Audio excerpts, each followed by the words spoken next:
بسم الله الرحمن الرحيم. يا أيها المزمل قم الليل إلا قليلا نصفه أو انقص منه قليلا أو زد عليه ورتل القرآن ترتيلا إنا سنلقي عليك قولا ثقيلا إن ناشئة الليل هي أشد وطئا وأقوم قيلا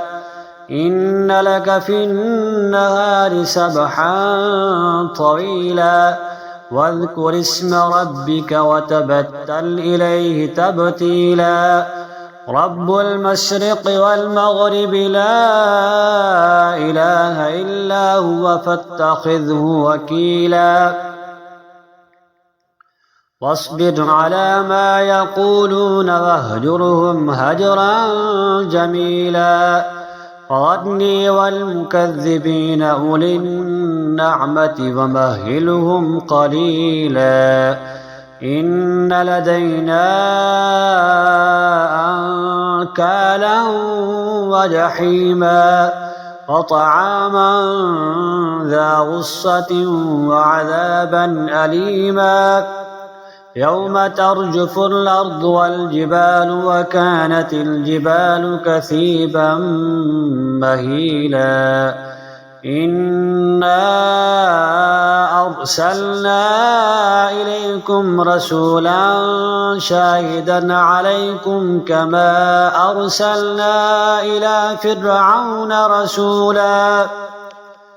فعصى فرعون الرسول فأخذناه أخذا وبيلا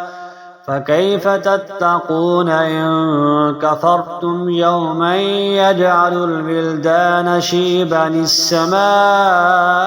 منفطر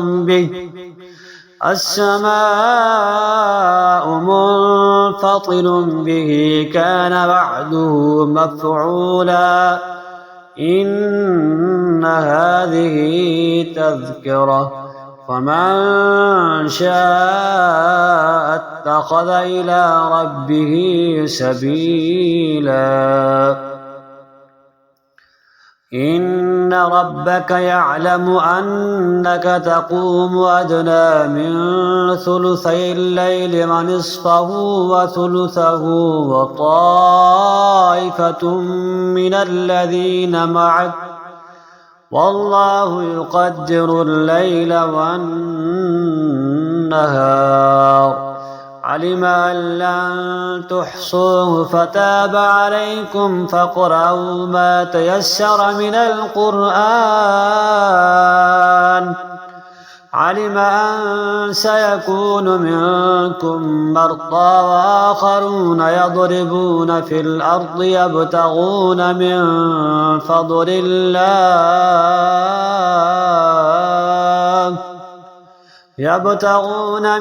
فضل الله وآخرون يقاتلون في سبيل الله فاقرؤوا ما تيسر منه وأقيموا الصلاة وآتوا الزكاة وأقرضوا الله قرضا حسنا وما تقدموا لأنفسكم من خير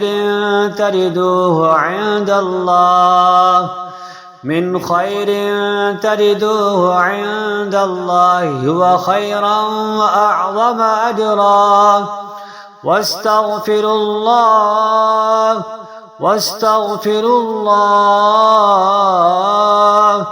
واستغفروا الله إن الله غفور رحيم.